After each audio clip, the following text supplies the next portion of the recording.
Class में बेटा हम लोगों ने ग्लोमेरुलर फिल्ट्रेशन रेट के बारे में पढ़ा था यूरिन फॉर्मेशन प्रोसेस में। किसी को ग्लोमेरुलर फिल्ट्रेशन से रिलेटेड कोई प्रॉब्लम है?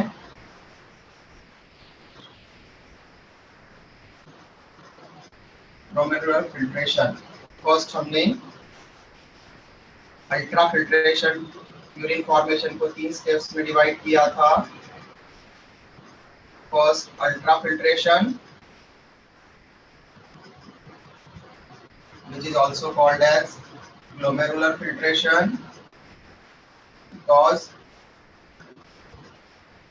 ब्लड जो आएगा फिल्टर होने के लिए वो ग्लोमेरुलर कैपिलरीज में आता है एंड देन फिल्टर होता है। तो glomerulus, basement membrane and woman capsule, ये 3 पार्टिसिपेट करते हैं। तो 3 की 3 लेयर्स। तो हमने पहली लेयर बोली थी endothelium of glomerulus, second layer कही थी basement membrane and third layer हमने कही थी वहां पर इपिथेलियम ऑफ वोमन कैप्सूल, जो पोडोसाइट्स वाली सेल्स थी, वहां पर स्लिट्स थी, उसको हमने रिप्रेजेंट किया था। ठीक है, इस प्रोसेस को हम ग्लोमेरुलर फिल्ट्रेशन भी कहते हैं। तो ग्लोमेरुलर फिल्ट्रेशन में हमने पढ़ा था कि ग्लोमेरुलर फिल्ट्रेशन रेट जीएफआर कितना होता है बेटा?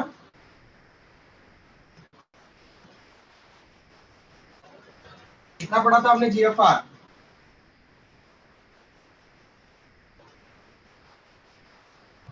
हेलो, आप लोगों से पूछ रहा हूं मैं।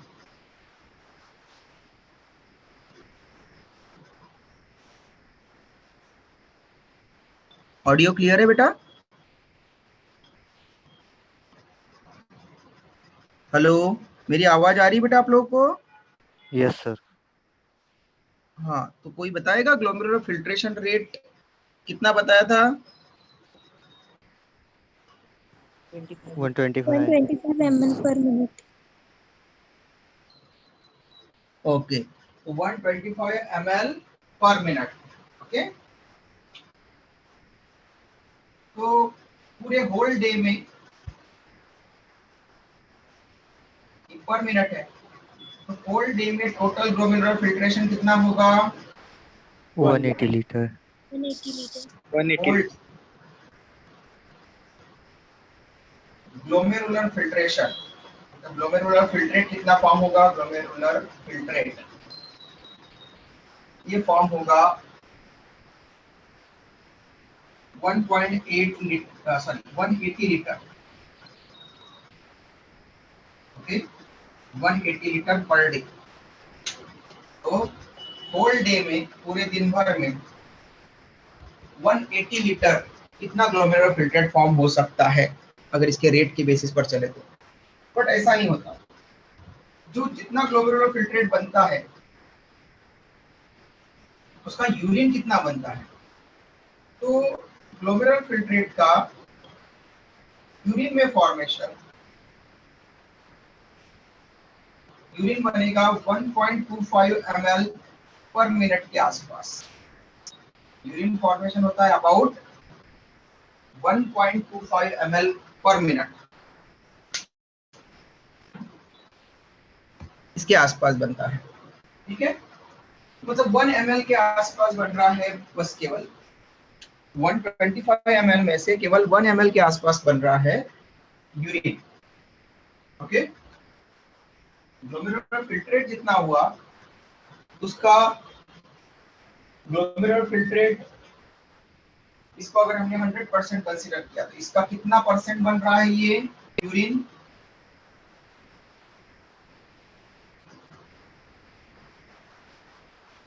यूरिन क्या बनेगा? Only about 1% of glomerular filtrate. समझ में आया? तो कितना, मतलब पूरे होल डे में यूरिन कितना बनता है? अबाउट 1/8। यूरिन फॉर्मेशन होगा पूरे होल डे में 1.5 to 1.8 लीटर पर डे। ठीक है, अबाउट 1।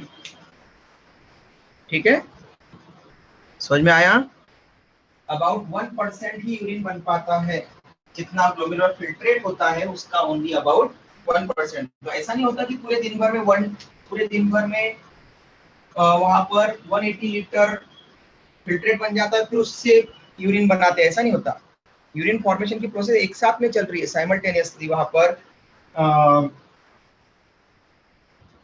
ग्लोमेरुलर फिल्ट्रेशन भी हो रहा है। तो फर्स्ट वाला जो ग्लोमेरुलर फिल्ट्रेशन होगा डे का, तो फर्स्ट वाला ग्लोमेरुलर फिल्ट्रेशन के बाद में 125 ml आगे बढ़ेगा पीसीटी डीसीटी में, लूप ऑफ हेनले में, सीटी में, ओके। और वहां पर रेनल ट्यूब्यूल में वहां पर रीअब्जॉर्प्शन और सिक्रीशन, ये दोनों प्रोसेस होगी। रीअब्जॉर्प्शन भी होगा, वापस निकाला भी जाएगा कुछ पार्ट, और सिक्रीशन भी होगा, मतलब कुछ आयंस वगैरह डाली भी जाएगी वापस से यूरिन के अंदर, यूरिन फॉर्मेशन की प्रोसेस।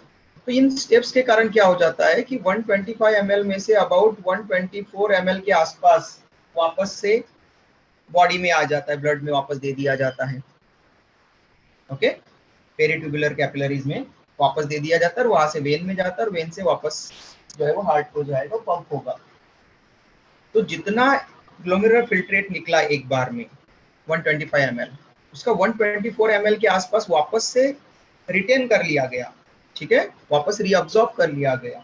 ओनली 1% के आसपास वहां पर 125 ml में से अबाउट 1 ml के आसपास वहां पर यूरिन बना उससे, ग्लोमेरुलर फिल्ट्रेट से।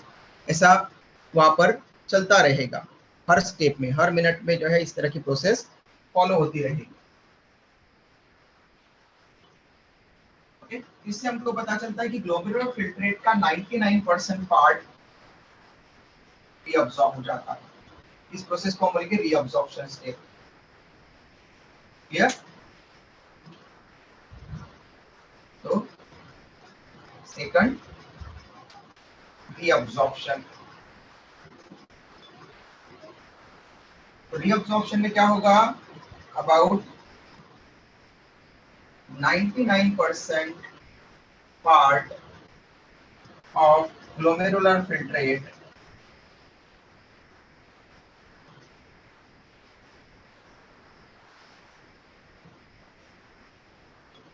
reabsorb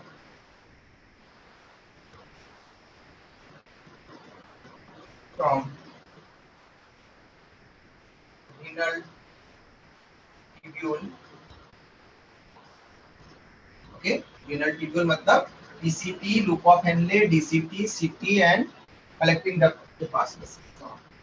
तो renal tubule which is called as renal reabsorption or tubular reabsorption,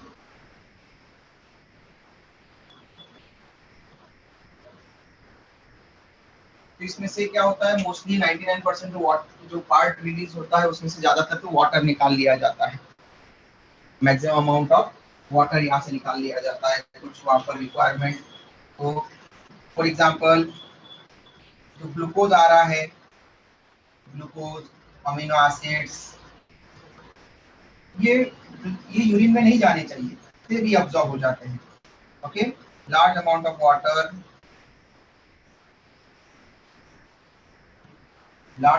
water, electrolytes जो बॉडी की एक्टिविटी के लिए जरूरी है, ऐसे मटेरियल्स को रीअब्सॉर्ब कर दिया जाता है। बस नाइट्रोजनस एक्सक्रीटरी मटेरियल को रीअब्सॉर्ब नहीं करते, okay. Nitrogenous excretory material urea, uric acid, okay, creatinine phosphate, ऐसे सब्सटेंसेस को, और जो एक्सेस में वाटर है उसको, और कुछ एक्सेस में इलेक्ट्रोलाइट्स है उनको रिलीज कर दिया जाता है, यूरिन के फॉर्म में वहां पर रहने दिया जाता है। बाकी मटेरियल्स को रीअब्सॉर्ब कर लिया जाता है, ओके बेटा। स्क्रीनशॉट ले लो, यहाँ तक अगर कुछ पूछना है तो पूछ सकते हैं।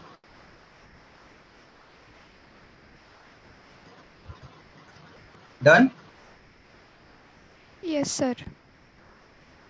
ओके। फिर किस पार्ट से किसका रीअब्सॉर्प्शन होता है हम वो अभी लेटर पढ़ने वाले हैं, अलग अलग पार्ट्स के बारे में हम रिप्रेजेंट करेंगे। PCT, DCT, loop of Henle, collecting tubule में क्या क्या होता है वो अलग से डिफाइन करने वाले फंक्शंस में। हम यहाँ पर पहले प्रोसेस को रिप्रेजेंट कर देते हैं।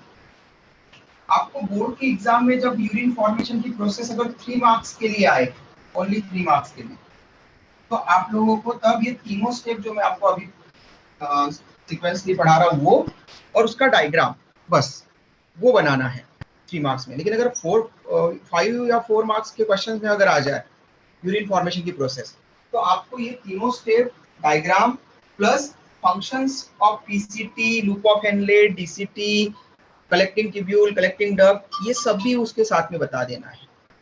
ओके, तो डिपेंडिंग अपॉन कि कितने मार्क्स का क्वेश्चन है उतना आपको उसके अकॉर्डिंग आप उसको रिप्रेजेंट करना पड़ेगा। थर्ड स्टेप यूरिन फॉर्मेशन की ट्यूबुलर सिक्रीशन। ट्यूबुलर सिक्रीशन, अब जब यूरिन फॉर्म होता है, ठीक है, यूरिन फॉर्म होता है, तो यूरिन फॉर्म होने के टाइम पर मतलब ग्लोमेरुलर फिल्ट्रेशन से रीअब्जॉर्प्शन चल रहा है वहां पर रीनल ट्यूब्यूल से, उसी टाइम पर ट्यूब्यूल के अंदर कुछ मटेरियल जो एक्सेस में अगर हो जाते हैं हमारी बॉडी में, क्योंकि हम जो यूरिन फॉर्म होता रहता है उस टाइम, ये तो कंटिन्यूअसली प्रोसेस है यूरिन फॉर्मेशन की प्रोसेस, ब्लड जो किडनी के पास में जा रहा है उसमें जो इम्प्योरिटीज है वो कंटिन्यूअसली फिल्टर आउट कर रहे हैं, वो 24/7 चलता जा रहा है। ओके, बट आपको ये ध्यान देना है कि इस पूरे 24 आवर्स में हम कुछ खाते पीते भी रहते हैं, है ना, कुछ मटेरियल्स इनका इंटैक्ट भी करते रहते हैं। जो मटेरियल्स का इंटैक्ट करते रहेंगे, तो फॉर एग्जांपल अगर आपने सुबह से लेकर तो 10 बजे तक 11 बजे तक कुछ नहीं खाया, ठीक है, तो वहाँ पर वो कुछ बाहर से एंटर हो ही नहीं रहा था, इसलिए वो नॉर्मल जो ब्लड जा रहा है उसमें से वो जो ग्लोमेरुलर फिल्ट्रेशन हो रहा है वो वैसा ही चल रहा है। लेकिन आपने 11 बजे जो है आपने कुछ मटेरियल इंटैक्ट किया, कुछ ब्रेकफास्ट किया, चाय पी, कॉफी पी, कुछ भी आपने इंटैक्ट किया। तो इंटैक्ट करने से क्या होगा कि बाहर के कुछ मटेरियल्स आपके इसमें जा रहे हैं, इलेक्ट्रोलाइट जा रहे हैं, फूड के न्यूट्रिएंट जा रहे हैं, ठीक है, तो ऐसे सारे मटेरियल जाने पर वहां पर ब्लड के अंदर डाइजेशन के बाद में अब्जॉर्प्शन होगा और अब्जॉर्प्शन होने के बाद में उन मटेरियल का कॉन्सेंट्रेशन ब्लड में बढ़ेगा। अब जितने रिक्वायर्ड है उतने ले लिए जाएंगे, लेकिन जो एक्सेस में है वो फिर इम्प्योरिटीज कहलाएगी एक तरह की, और वो अगर कोई अमोनिया है एक्स्ट्रा तो फिर वो लीवर के पास में जाएगा और वहां पर यूरिया फॉर्म करके वो हिपेटिक वेन से आ जाएगा, वहां पर हिपेटिक पोर्टल वेन से किडनी को दे दिया जाएगा। तो किडनी के पास में जब यूरिया आ रहा है, तो अब पहले जो 11 बजे तक जो आपने कुछ नहीं खाया था वो नॉर्मल चल रहा था, ठीक है, जितना जितना पार्ट आ रहा था वो एक्सक्रीशन के लिए वहां पर वो हर मिनट में ग्लोमेरुलर फिल्ट्रेट वहां पर बन रहा था, ऐसा नहीं को बनना बंद हो जाता है, चलता रहता है कंटिन्यूअसली। ओके, फिर आपने अगर वहां पर यूरिया अगर आ गया एक्सेस में लीवर से खाने के बाद में, तो यूरिया फिर वहां पर बढ़ जाएगा, तो ये वहां पर एक्सेस में बढ़ गया। इसके साथ में अगर आपने कुछ इलेक्ट्रोलाइट्स वाले मटेरियल अगर ज्यादा खा लिए, सोडियम आयन ज्यादा हो गई ब्लड में, पोटेशियम आयन ज्यादा हो गई, बाइकार्बोनेट ज्यादा हो गया, ओके, ऐसे कुछ मटेरियल्स, या अमोनियम आयन ज्यादा हो गई, अमोनिया अगर होता तो यूरिया बनाने के लिए चला जाता, अमोनियम आयन अगर हो गई वहां पर, तो अमोनियम आयन को भी रिलीज करना है हमको, अमोनियम आयन भी पॉइजनस है हमारे लिए, तो अमोनियम आयन को हम डायरेक्टली क्या कर देते हैं, जो किडनी के पास में जाता है वो डायरेक्टली ट्यूब्यूल में हम अमोनियम आयन को डायरेक्टली रिलीज कर देते हैं। ओके, अगर वो अमोनिया होता है NH3 तो हम उसको यूरिया बनाने के लिए लीवर में भेजते हैं, अमोनियम आयन है NH4 पॉजिटिव, इसलिए हम उसको डायरेक्टली ब्लड के साथ में किडनी के पास भेजते हैं और उसको ट्यूब्यूल के अंदर सीक्रेट करवा देते हैं, रिलीज करवा देते हैं। तो जब हम बाहर से ब्लड से रीनल ट्यूब्यूल के अंदर को सीक्रेट करवाएंगे तो उसको बोलते हैं सिक्रीशन। Okay, tubular secretion. तो व्हाइल यूरिन फॉर्मेशन,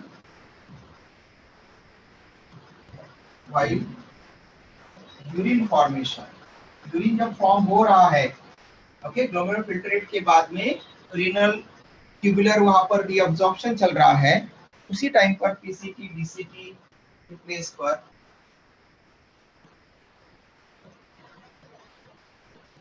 अगर कुछ एक्सेस में मटेरियल आ जाए, कुछ आयंस आ जाए, इलेक्ट्रोलाइट्स आ जाए, अमोनियम आयन आ जाए, तो if excess amount of sodium ion, potassium ion, bicarbonate ion, ammonium ion, ठीक है, इनका अगर कुछ एक्सेस में अमाउंट अगर आ जाए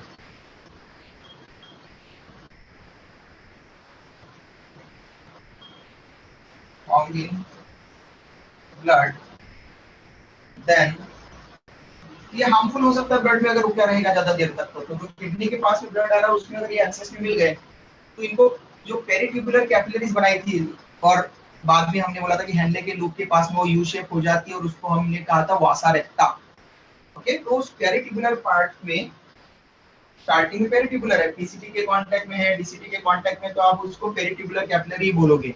लेकिन अगर वो लूप ऑफ हैंडले के कांटेक्ट में है तब हम उस पेरिट्यूबुलर कैपिलरी के पार्ट को वासा रेक्टा बोलते हैं। ध्यान रखना। एक्सेस अमाउंट ऑफ अगर ये मटेरियल्स अगर मिलेंगे then these harmful materials secreted out in renal tubule at different parts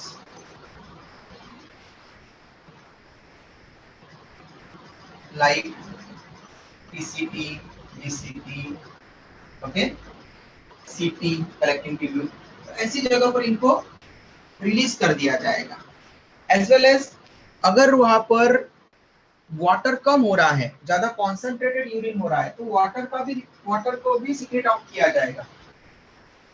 में तो अगर यूरिन ज्यादा कॉन्सेंट्रेटेड बन रहा है और हमने दिन भर से पानी नहीं पिया था, ओके, तो यूरिन कॉन्सेंट्रेटेड बनने लग रहा था हमारा और हमने पानी पी लिया अचानक से, ओके, 1-2 ग्लास वहां पर पानी पी लिया, 200-300 ml पानी पी लिया, ठीक है, तो अब जहां जहां रिक्वायरमेंट है वहां पर जाएगा और ब्लड में भी जाकर के वो यूरिन को भी मिलेगा, तो यूरिन अब वो डाइल्यूटेड यूरिन फॉर्म होना शुरू होगा, ठीक है।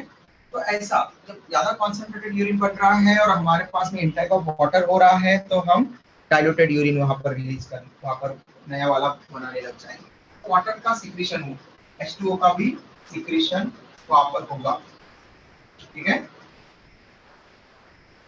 इसको बोलते हैं tubular secretion.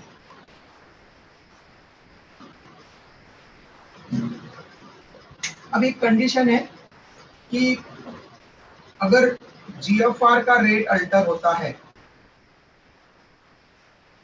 Glomerular filtration rate अगर अल्टर होता है, तो यहाँ पर क्या एक्टिविटी होगी?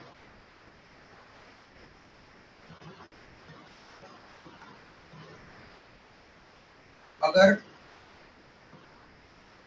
GFR नॉर्मल से ज्यादा हो गया, ओके, तो क्या होगा?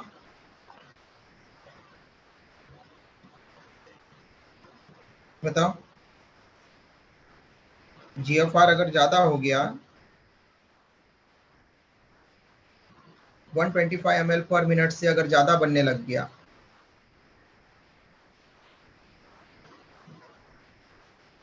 तो नॉर्मल करने के लिए उसमें क्या करना पड़ेगा? वैसोडाइलेशन। यस बेटा, ब्लड फ्लो कम करना पड़ेगा, rate of blood. Yes, very good, vasodilation करना पड़ेगा, ब्लड फ्लो को कम करना पड़ेगा, वेरी गुड बेटा। कैसे करेंगे?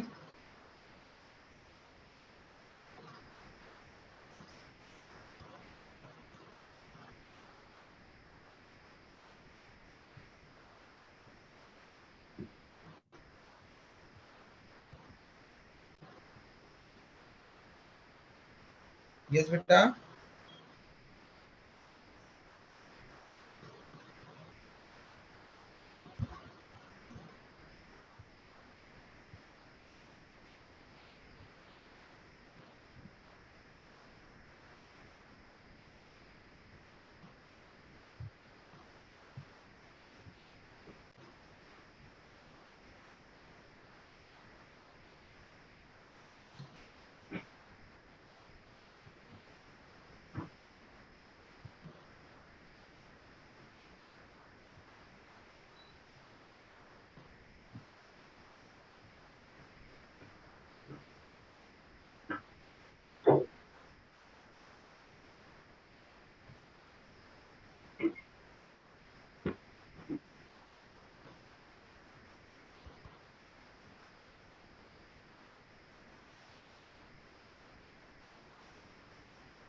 वैसोडाइलेशन कैसा कैसा होगा फिर?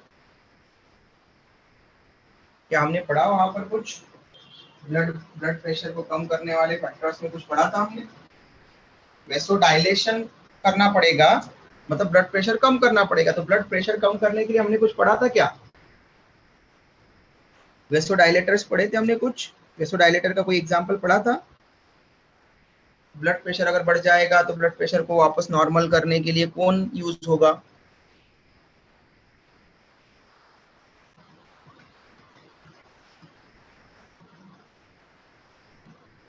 देखो कॉपीज देखो, बताओ जल्दी से।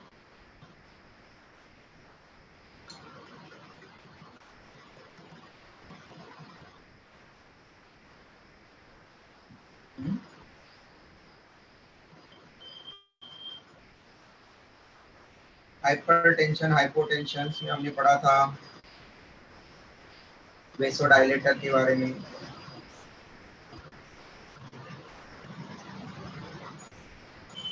आर्टरी की वॉल से एक केमिकल निकलता है, सॉरी ऑरिकल की वॉल से, एट्रियम की वॉल से एक हार्मोन निकलता है।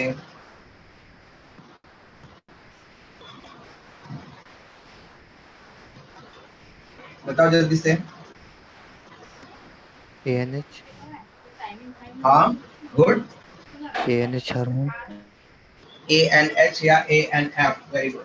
फुल फॉर्म बताओ बेटा उसका।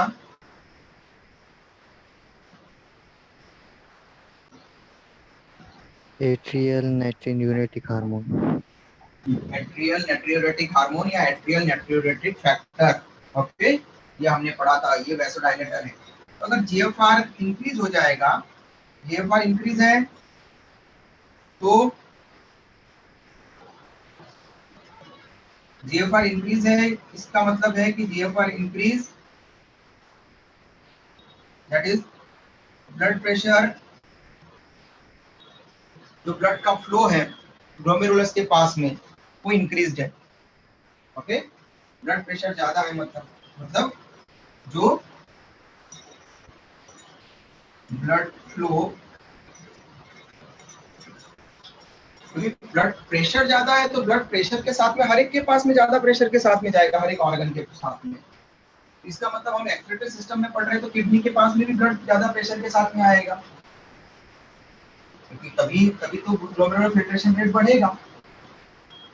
ब्लड सप्लाई या blood flow to glomerulus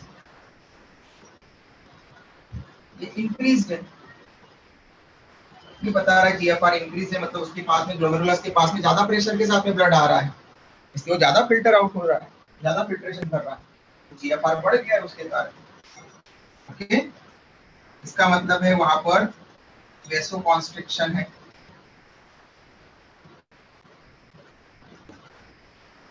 okay, मतलब ब्लड वेसल्स कॉन्स्ट्रिक्ट है, तो इसका अपोजिट करना पड़ेगा नॉर्मल लाने के लिए, वेसोडाइलेटर। तो जैसे ही वेसोकॉन्स्ट्रिक्शन होता है या फिर जीएफआर बढ़ जाता है, तो उसको नॉर्मल लाने के लिए regulate GFR back to normal.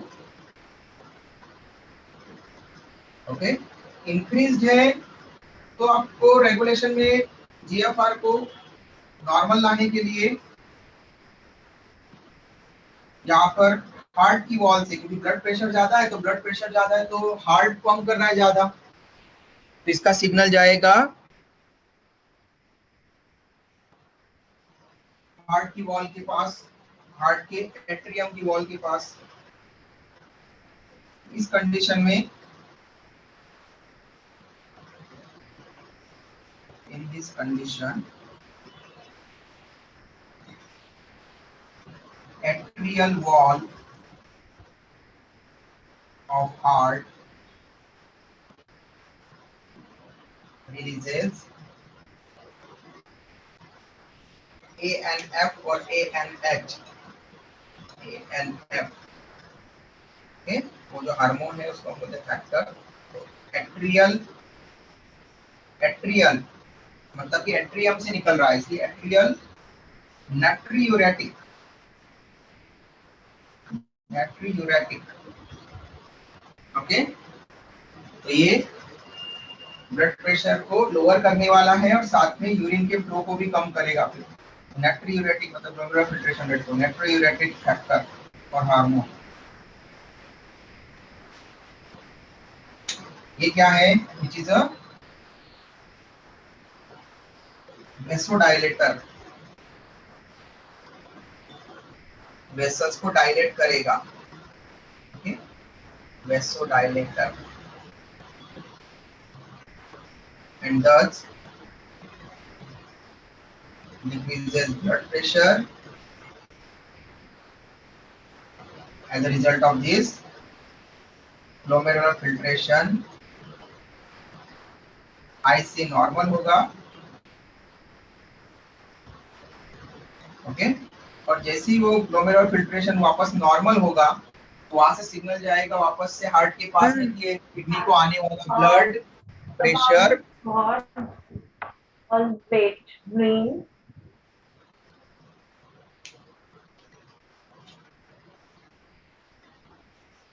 बेटा कोई दो दो क्लासेस अटेंड कर रहा है क्या एक साथ, या कोई कुछ?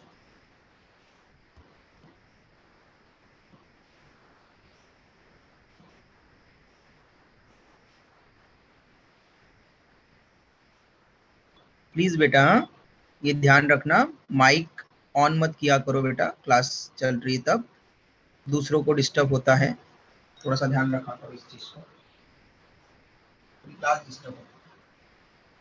तो ब्लड प्रेशर डिक्रीज हो जाने पर glomerular filtration rate back to normal आ जाएगा।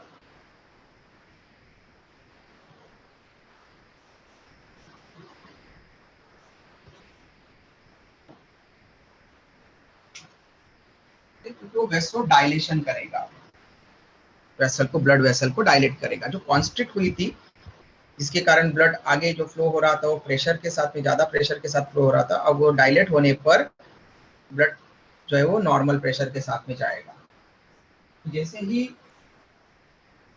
एनएफ निकल करके जीएफआर डिक्रीज होने लगेगा, जो बढ़ चुका था इंक्रीज हुआ था उससे वो डिक्रीज होने लगेगा, और जैसे ही वो वापस नॉर्मल 125 ml पर मिनट के आसपास में आ जाएगा तो उसका सिग्नल वापस से किडनी से जाने वाला जो ब्लड है वो भी और दूसरे ऑर्गन से जाने वाला भी वो बता देगा कि वेसोडाइलेशन के कारण क्या हो चुका है, अब ब्लड सभी ऑर्गन्स को नॉर्मल आ रहा है, इसलिए अब एएनएफ सीक्रेट होना बंद हो जाएगा। ठीक है, और एएनएफ सीक्रेट होना बंद हो जाएगा तो ये जो नॉर्मल पर आकर के रुक गया है ग्लोमेरुलर फिल्ट्रेशन रेट, वो नॉर्मल चलता रहे। स्क्रीनशॉट ले लो यहाँ पर बस, क्या था, किसी को कोई डाउट हो तो पूछ लो जल्दी से।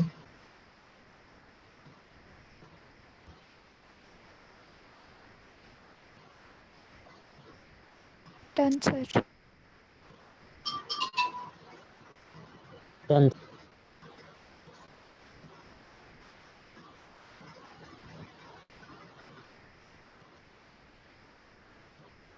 मानकापुर ब्रांच में हो गया बेटा? Yes sir. ओके, तो फर्स्ट कंडीशन हमने पढ़ी कि अगर जीएफआर इंक्रीज हो गया तो, लेकिन अगर कुछ कंडीशन ऐसी भी हो सकती है कि जीएफआर डिक्रीज अगर हो गया तो। Second, if GFR increases from its normal value 125 ml पर मिनट से अगर वो कम बनाने लगे 100, 90, तो इस कंडीशन में जीएफआर ग्लोमेरुलर फिल्ट्रेशन रेट अगर कम हो गया है, इसका मीनिंग है कि उसको मिलने वाला जो ब्लड है उसका प्रेशर डिक्रीज हो गया है, that is blood flow, blood का जो फ्लो है कम प्रेशर के साथ में आ रहा है, इसलिए उसको कम मिलेगा वहां पर ब्लड ग्लोमेरुलस कैपिलरीज में, blood flow to glomerulus decrease. Okay, तो इसका मतलब है कि यहाँ पर ज्यादा ही वेसोडाइलेशन हो चुका है, वैसोडाइलेशन ज्यादा हो चुका है, ओके, या फिर इसमें बहुत ज्यादा डाइल्यूटेड पार्ट आ रहा है, ठीक है, प्रेशर कम हो चुका है, तो ओवर ओवर डायलेशन हो चुका है ब्लड वेसल्स का, ब्लड प्रेशर किसी रीजन से कम आ रहा है, या सोडियम आयंस कम है वहां पर पर्सन के पास बहुत कम है, ठीक है, या फिर कुछ हार्मोन से जो प्रॉपर रिलीज नहीं हो रहे जिसके कारण वहां पर ब्लड का फ्लो नहीं हो रहा है, या फिर जो वेगस नर्व है, वेगस नर्व का सप्लाई वहां पर बराबर नहीं हो रहा है, हार्ट को सप्लाई होती है 10 क्रेनियल नर्व, वेगस नर्व। तो ऐसी कंडीशन में अब वेसोकॉन्स्ट्रिक्टर रिलीज होना चाहिए, ठीक है, तो इस तरह से आप जीएफआर को बैक टू नॉर्मल लाने के लिए to regulate GFR, okay, back to normal, normal करने के लिए मतलब अब थोड़ा सा इंक्रीज करना पड़ेगा blood pressure, okay,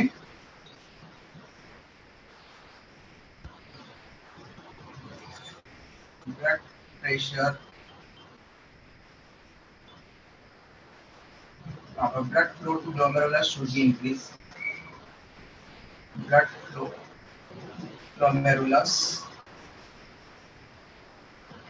should be increased। तो यहाँ पर हमको ग्लोमेरुलस के पास में ज्यादा ब्लड फ्लो लाना पड़ेगा, ज्यादा ब्लड फ्लो के लिए ज्यादा प्रेशर के साथ में आना पड़ेगा उसको, तो हमें वहां पर ब्लड प्रेशर बढ़ाना पड़ेगा, मतलब वहां पर वेसोकॉन्स्ट्रिक्टर रिलीज करवाने पड़ेंगे। वेसोकॉन्स्ट्रिक्टर जो ग्लोमेरुलर फिल्ट्रेशन रेट को बढ़ा सकते हैं, तो normal वेसोकॉन्स्ट्रिक्टर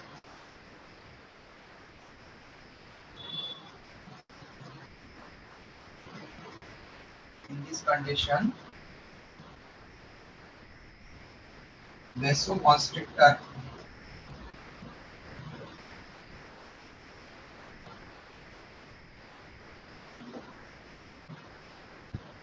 vasoconstrictors should be released, okay, vasoconstrictor कौन कौन से यहाँ पर पार्टिसिपेट कर सकते हैं फिर, तो डिफरेंट टाइप के वेसोकॉन्स्ट्रिक्टर होते हैं। सबसे पहला तो जैसे ही ब्लड का फ्लो ग्लोमेरुलस को कम हो जाएगा तो यहाँ पर स्पेशल टाइप की सेल्स होती है, ये बोमन कैप्सूल, बोमन कैप्सूल के बाद में अगर हम ये पीसीपी को रिप्रेजेंट कर दिया और पीसीपी के बाद में ये लूप ऑफ हेनले को रिप्रेजेंट कर दिया, मैं बस सिंबॉलिक बता रहा हूँ यहाँ पर समझाने के लिए। अब यहाँ पर मैं छोटी आम नहीं बना रहा हूँ, बड़ी आम नहीं बना रहा हूँ, सिंपल सा समझाने के लिए आप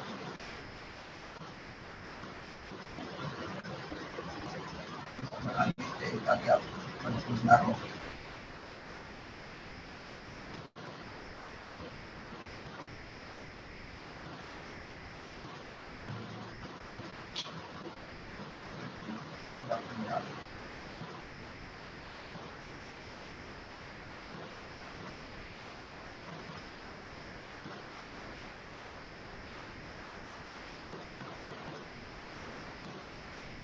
ये रीनल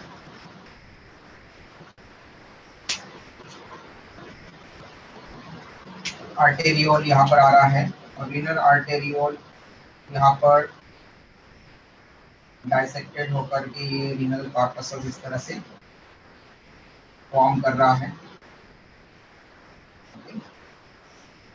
और ये रीनल कॉर्पस फिर आगे जाकर के रीनल एफरंट आर्टेरियोल से ये अफरंट आर्टेरियोल था और ये रीनल एफरंट आर्टेरियोल। तो ये जो रीनल एफरंट आर्टेरियोल होता है, अफरंट आर्टेरियोल, ये जिससे कि ब्लड आ रहा है, ओके, ब्लड आ रहा है, ये जो एफरंट आर्टेरियोल है ये इसका अगर हम देखें पॉइंट, तो ये डीसीपी के कांटेक्ट में रहता है। ओके, डीसीपी के भी कांटेक्ट में आता है, क्योंकि ये एक साथ में ऐसे रहते हैं।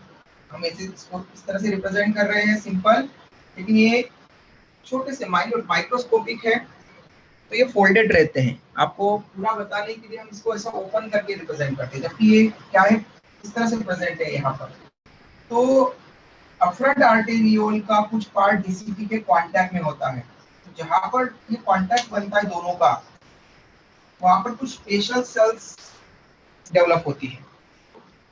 इन दोनों के कांटेक्ट पर स्पेशल सेल्स डेवलप होती है। इन स्पेशल सेल्स को बोलते हैं जक्स्टाग्लोमेरुलर सेल्स। जक्स्टाग्लोमेरुलर सेल्स, और इस पूरे स्ट्रक्चर को हम बोलते हैं juxtaglomerular apparatus। Distal convoluted tubule और अफरेंट आर्टेरियोल के कनेक्शन वाला पार्ट पर स्पेशल टाइप की सेल्स बनती है, juxtaglomerular cells. Okay, full form है उसका जक्स्टाग्लोमेरुलर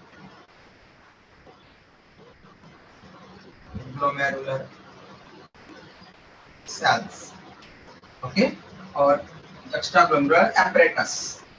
सेल्स के लिए जक्स्टाग्लोमेरुलर सेल्स और पूरे स्ट्रक्चर को जक्स्टाग्लोमेरुलर apparatus। जक्स्टाग्लोमेरुलर सेल्स को जैसे ही पता चलता है कि ग्लोमेरुलर फिल्ट्रेशन रेट कम है, ये जीएफआर डिक्रीज हो चुका है, ग्लोमेरुलस के पास में ब्लड फ्लो कम आ रहा है, तो जक्स्टाग्लोमेरुलर सेल्स एक हार्मोन रिलीज करती है, रेनिन। ओके, एक हमने पढ़ा था REENIN, रेनिन। ये था एंजाइम जो मिल्क प्रोटीन को डाइजेस्ट करता है, एसियन। ओके, मिल्क प्रोटीन के ऊपर एक्ट करता है। तो ये हमने पढ़ा था स्टमक में। इन्फेंट के स्टमक में रेनिन ज्यादा होता है, वो रेनिन डबल एन वाला। ओके, वो एंजाइम है और वो मिल्क प्रोटीन को डाइजेस्ट करता है। और किडनी की सेल्स में जक्स्टाग्लोमेरुलर सेल्स, किडनी की सेल्स है, किडनी में नेफ्रॉन है, नेफ्रॉन में यहाँ पर जक्स्टाग्लोमेरुलर apparatus की सेल्स को जक्स्टाग्लोमेरुलर सेल्स बोलेंगे। और ये किडनी की जक्स्टाग्लोमेरुलर सेल्स एक हार्मोन रिलीज करती है। जब ग्लोमेरुलर फिल्ट्रेशन रेट कम हो जाता है, तो उसको नॉर्मल लाने के लिए, वापस बढ़ाने के लिए रेनिन, और ये रेनिन वैसोकॉन्स्ट्रिक्टर की तरह काम करेगा। ठीक है, रेनिन वेसल को कॉन्स्ट्रिक्ट करेगा। रेनिन क्या है, वैसोकॉन्स्ट्रिक्टर।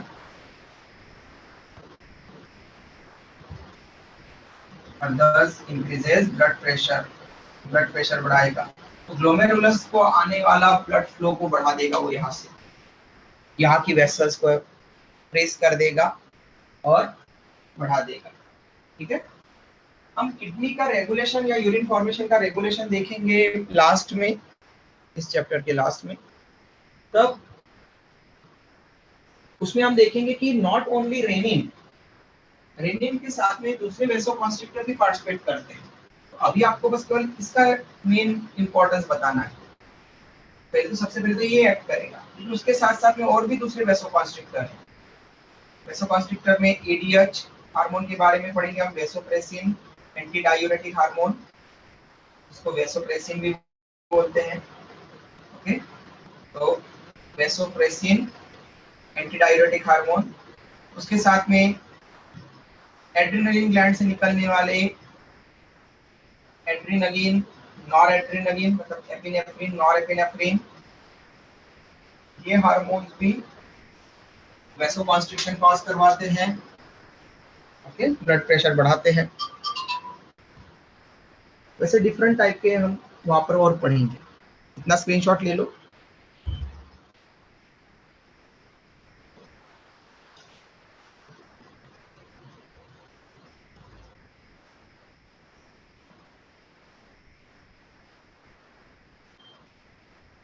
Done sir.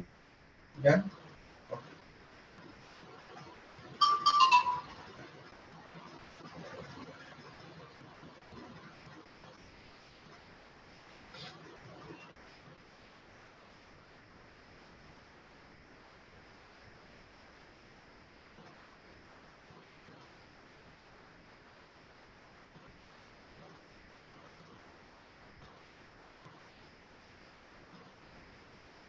अभी डायग्राम बना लो जिसके बेसिस पर हम देखेंगे कि कहाँ से क्या क्या सिक्रेशन और रीअब्जॉर्प्शन हो रहा है, फिर लेटर हम उनको एक्सप्लेन करेंगे।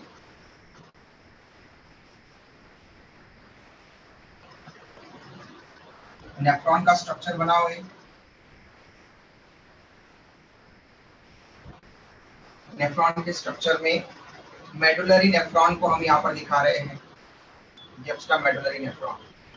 सब कुछ नेफ्रॉन का most of the part medulla में प्रेजेंट है। ओके, नीचे वाला पार्ट हम मेडुला को रिप्रेजेंट कर रहे हैं, मेडुलरी पार्ट ये पूरा, और इसके ऊपर वाला पार्टिकल पार्ट, कॉर्टेक्स, ये रीनल कॉर्टेक्स और ये रीनल मेडुला। ओके, इस लाइन के ऊपर कॉर्टेक्स वाला पार्ट है, कॉर्टिकल पार्ट है, और इधर मेडुलरी पार्ट है, मेडुला। ये नेफ्रॉन में कॉमन कैप्सूल,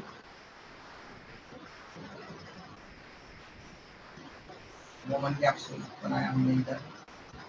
मोमन कैप्सूल के बाद में ये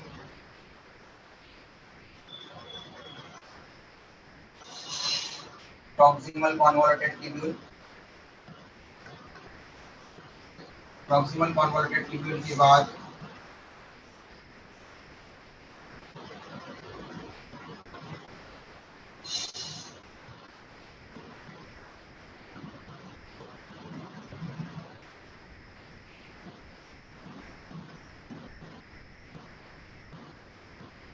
प्रॉक्सिमल कॉन्वोल्यूटेड ट्यूब्यूल के बाद ये आगे loop of Henle,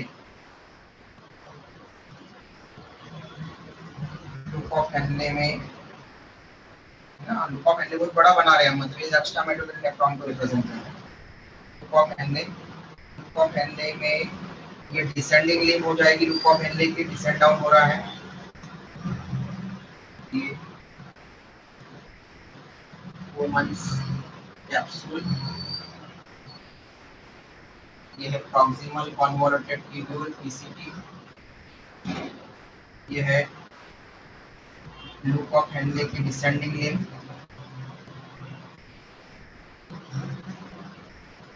descending limb of loop of Henle. अब ये यहाँ से अब असेंडिंग पार्ट शुरू हो रहा है, लेकिन कुछ पार्ट के बाद में ये थोड़ी ठीक हो जाएगी। तो ये 3 सेगमेंट ऑफ सेगमेंट और ये थिक सेगमेंट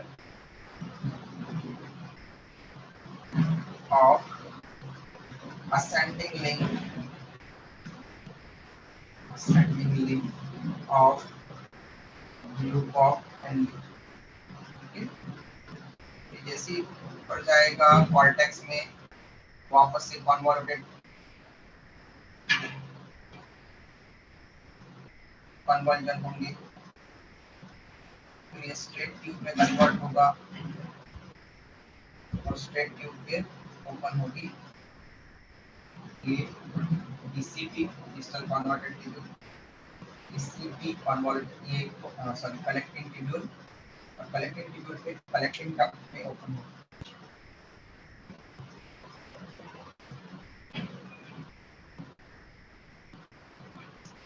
बार बार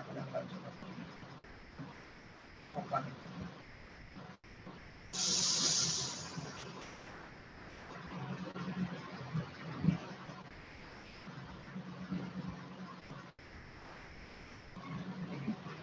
अलग अलग नेफ्रॉन उसमें ओपन होते हैं। कलेक्टिंग डक्ट, कलेक्टिंग डक्ट में मेनी नेफ्रॉन्स ओपन होते रहते हैं अलग अलग sides, many nephron open, vertical parts, medullary part. ठीक है, ये ग्लोमेरुलस प्रेजेंट कर देते हैं।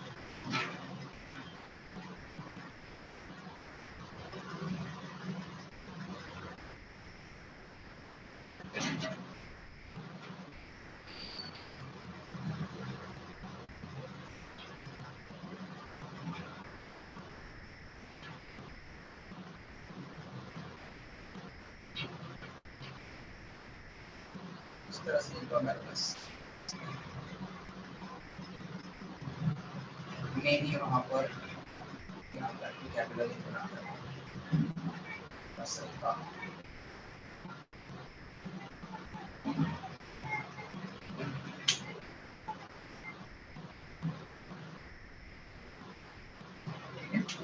ग्लोमेरुलस कैपिलरीज यहाँ पर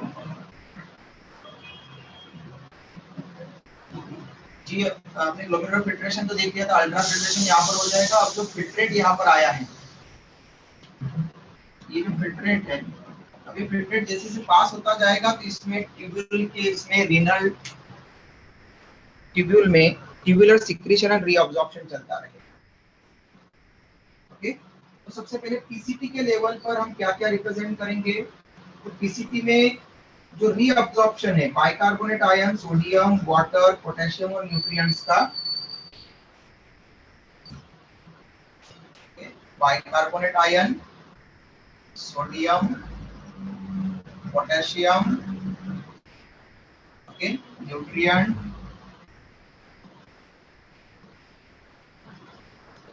और न्यूट्रिएंट के साथ में और किसी का एनसीईआरटी में दिया है क्या, वाटर का। वाटर का कम अमाउंट में रीअब्जॉर्प्शन होता है, less amount, okay, less amount, क्योंकि ज्यादातर अमाउंट ऑफ वाटर यहाँ से निकलने वाला है। Descending link of loop of Henle, यहाँ से वाटर का मैक्सिमम वाटर अब्जॉर्प्शन यहाँ से होने वाला है। ठीक है, तो पीसीटी के लेवल पर कुछ चीजें रीअब्जॉर्ब हुई है, मतलब ये जो पेरिट्यूबुलर कैपिलरी उसके साथ में लाइन कर रही है उसके अंदर जा रही है। रीअब्जॉर्प्शन मतलब डाइजेशन के बाद में पहली बार अब्जॉर्प्शन हुआ था इनका, और अब ये ग्लोमेरुलर फिल्ट्रेट में चले गए, तो वहां से यूरिन में ना चले जाए, बॉडी को रिक्वायरमेंट है इनकी, तो तब इनको फिर से ब्लड में रीअब्जॉर्ब कर लिया जाता है। जो ब्लड कैपिलरी पेरिट्यूबुलर कैपिलरी इसको लाइन कर रही है वो यहाँ पर इसमें से वापस से फिर कुछ ऐसे मटेरियल है जो इनके साथ में रिलीज किए जाने चाहिए जो हार्मफुल है। जैसे अगर ज्यादा एसिडिक ब्लड है तो हाइड्रोजन आयंस इसमें डाल देनी चाहिए।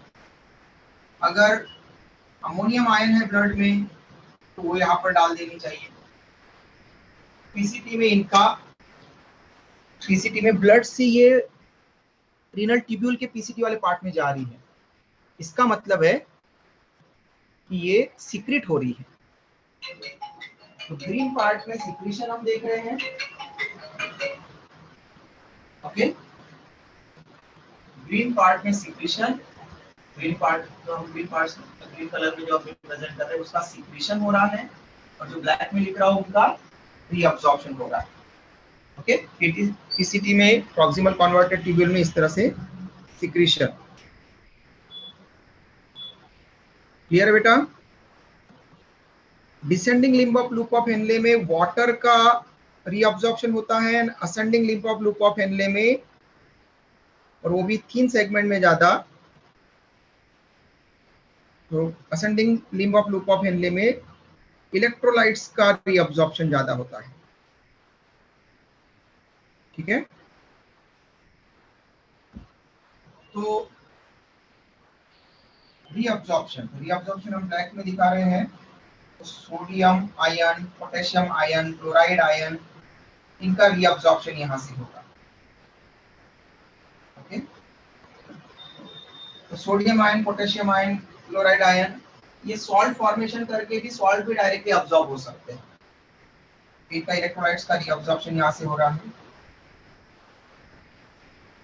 ऊपर जाएगा तो फिर सेगमेंट से भी इनका रीअब्जॉर्प्शन होगा।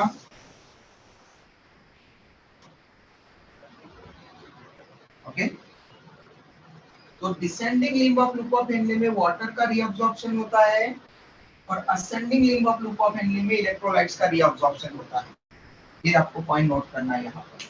लेकिन अगर यूरिन का जो यूरिन यहाँ पर बनने वाला है वो अगर अचानक से ज्यादा डाइल्यूट बनने लग जाए, या फिर यूरिया या फिर ब्लड ज्यादा डाइल्यूट हो गया, ओके, ज्यादा ब्लड डाइल्यूट हो रहा है या फिर यूरिन ज्यादा डाइल्यूट हो रहा है, तो ऐसी कंडीशन में जो यूरिया यहाँ पर जा रहा है, यूरिन में जो जा रहा है यूरिया, वो यूरिया वापस से कलेक्टिंग डक्ट से इन सेगमेंट्स में आ सकता है।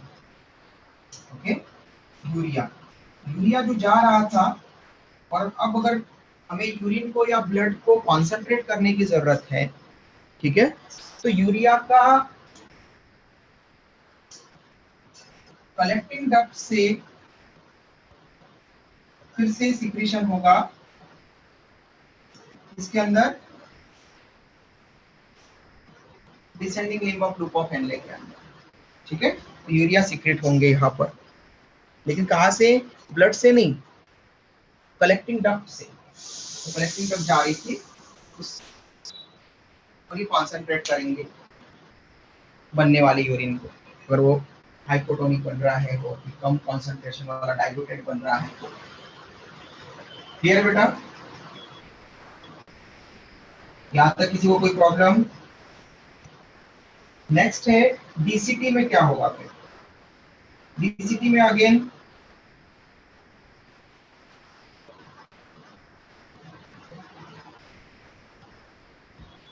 डीसीटी में रीअब्जॉर्प्शन किसका होगा?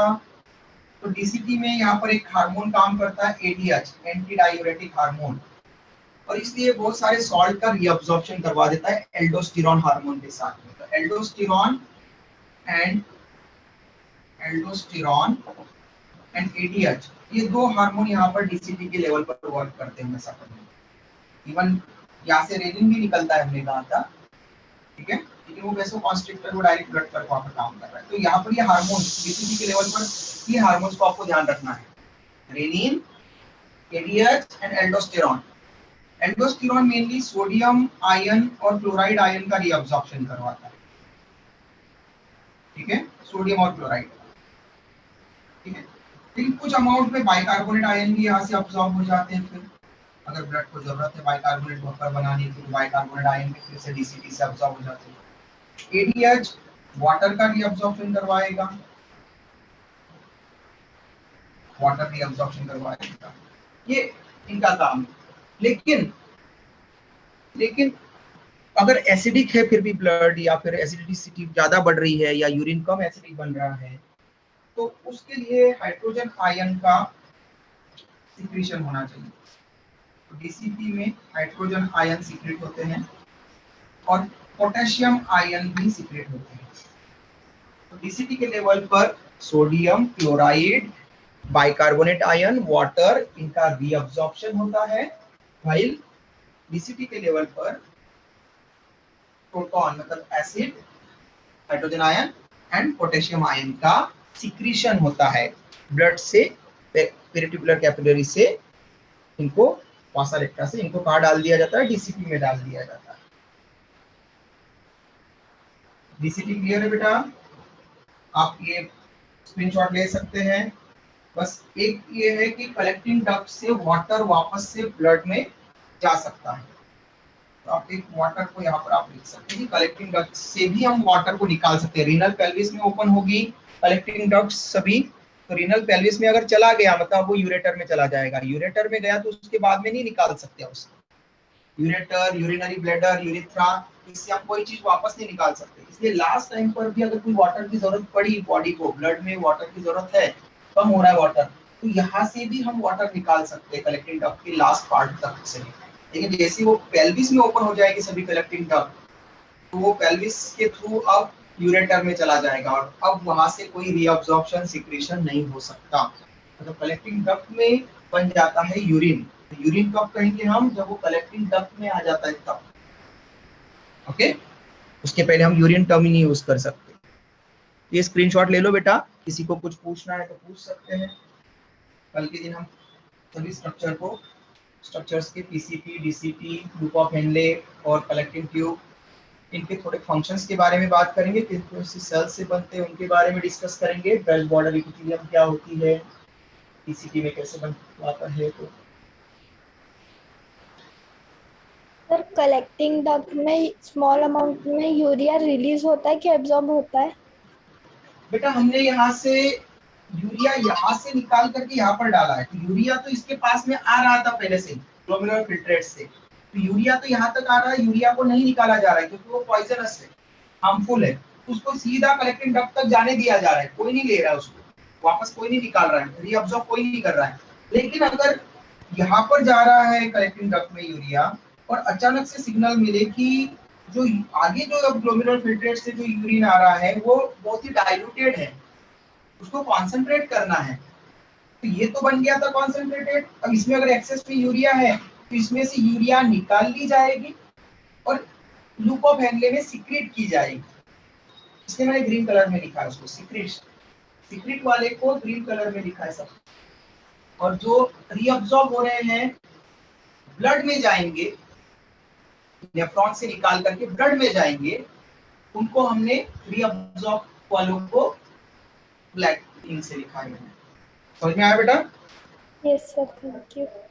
ओके, हो गया बेटा स्क्रीनशॉट? Yes sir. ओके, तीनों बैचेस से रिप्लाई नहीं आया है, ओनली आर्या का रिप्लाई आया इंदौरा से। Yes sir, done sir. हाँ यार, आदित्य का रिप्लाई। और मानकापुर ब्रांच से डन सर।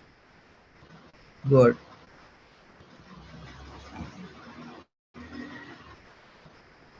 चलो ओके बेटा, कल फंक्शंस के बारे में पढ़ेंगे, लेटर पार्ट के बारे में, ठीक है। और हार्डली 2 दिन में ये कंप्लीट हो जाएगा आपका, मतलब वेडनेसडे तक कोशिश करेंगे कि ये चैप्टर कंप्लीट हो जाए, ओके। बट टेस्ट के टॉपिक आप लोग को बता दिए हैं, okay, breathing and exchange of gases, और दूसरा चैप्टर है body fluid and circulation. Okay bye, take care, कल मिलते हैं। Bye sir. Bye sir. Bye sir.